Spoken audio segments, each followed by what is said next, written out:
इनके लबे रंगी की निठावर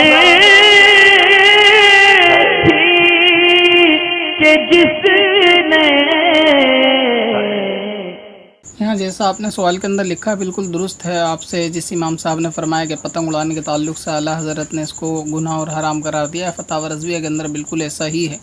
आला हज़रत इमाम अहमद रज़ा फ़ाज़िल बरेलवी रज़ियल्लाहु तबारक व तआला अन्हु ने ग़ालिबन 24वीं जिल्द में फतावा रज़विया की इसके मुताल्लिक 2-3 सवालों के जवाब दिए हैं पतंग उड़ाने के बारे में कि पतंग का उड़ाना ये मना है और पेच का लड़ाना गुनाह है, और इसके हराम होने के ताल्लुक में यानी पतंग का लूटना हराम है और ख़ुद आकर गिरे तो फाड़ दे, इस किस्म का भी जवाब मौजूद है।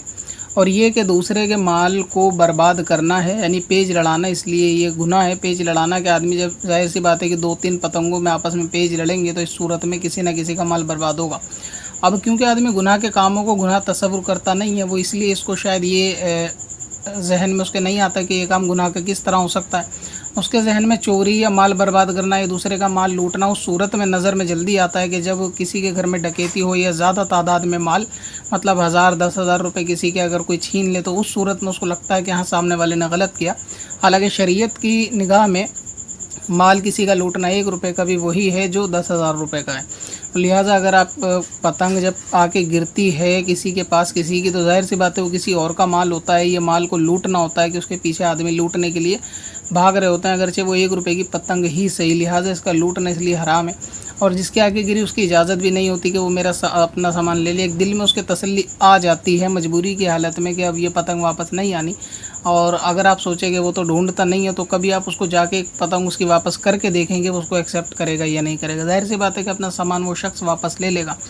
लिहाजा इसका जो उड़ाना है वो वक्त की बर्बादी है और माल की बर्बादी भी है। इसलिए आला हज़रत ने फरमाया कि यानी जो चीज़ गुनाह की है उसको बेचना और ख़रीदना भी गुनाह है। लिहाजा पतंग को बेचना या पतंग का सामान बेचना इसी तरह ये भी गुनाह, और पतंग को उड़ाना वक्त की और माल की दोनों की बर्बादी है।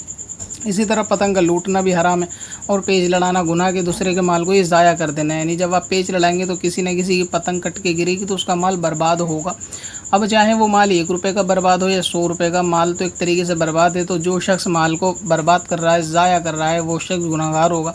लिहाजा ऐसी सूरत में भी पतंग उड़ाने से बचना चाहिए। और हराम इसका लूटना किस लिए कि दूसरे के माल को कब्ज़ा करना है, दूसरे के माल को लूटना है।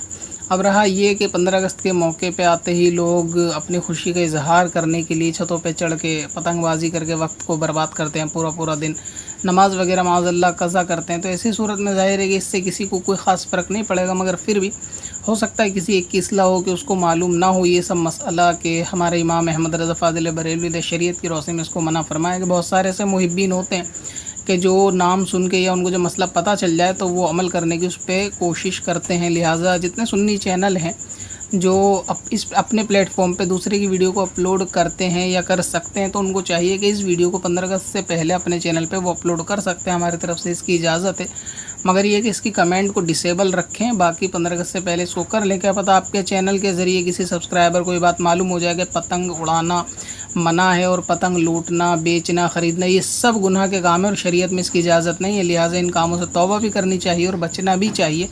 और अगर ये कि कोई शख्स इसको भी शेयर करना चाहे तो इस वीडियो को ज़्यादा से ज़्यादा शेयर कर दे। पत्थर में हसन लाले पुरनवार बना